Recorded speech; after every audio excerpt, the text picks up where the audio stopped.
Dear Azzie, the night I escaped my hometown, all those years ago in 1932, my heart crawled into my convulsing throat.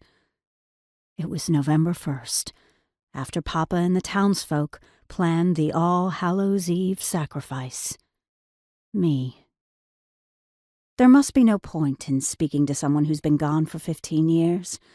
I doubt if I put my letters in a bottle that you'd find them. Still, I've been told that reflecting on the past can clarify the future.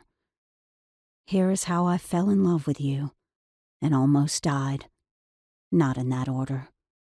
Though I suppose the Lavinia I was perished.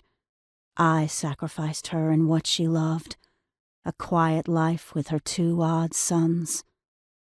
I'm not sure how I survived the journey from Dunwich to East Providence. Don't remember every individual day. By leaving, I betrayed the promise of my flesh, that invisible cosmic birthmark that says, you were born to be sacrificed, like a goat, hung upside down and gutted, put on the pyre to crumble to ash, eaten by worms. I ran off through meadows of honeysuckle and wild strawberries.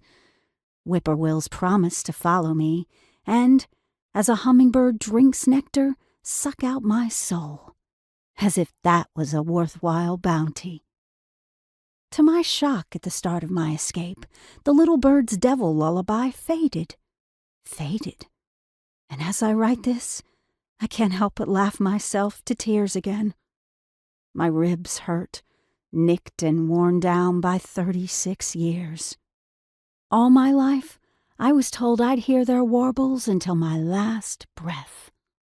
If I tried to flee, I'd end up like the golden-haired lady in the Tennyson poem, dead. But I could never die beautiful enough for an oil painting. My sadness, even today, has never been the stuff of those books you showed me. Ophelia with a golden halo and a crown of rue. I refuse to give the whippoorwills my soul. Enough of that. My heels slapped the dirt floor, and I fled into the unknown. 26 hours away, or so the books say, was nothing an automobile couldn't easily cross, but for a girl in a town of 300, where only 3 families owned autos, it was as if I'd crossed an ocean.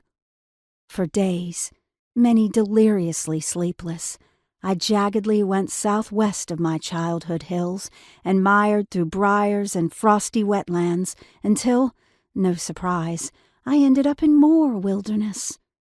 My cuts bled and stung. I languished there, fed on what berries and roots I knew were safe from Papa's botany books, the ones I wasn't supposed to read because they weren't written for a woman's mind. I endured the sun, how it mercilessly peeled and blistered my skin.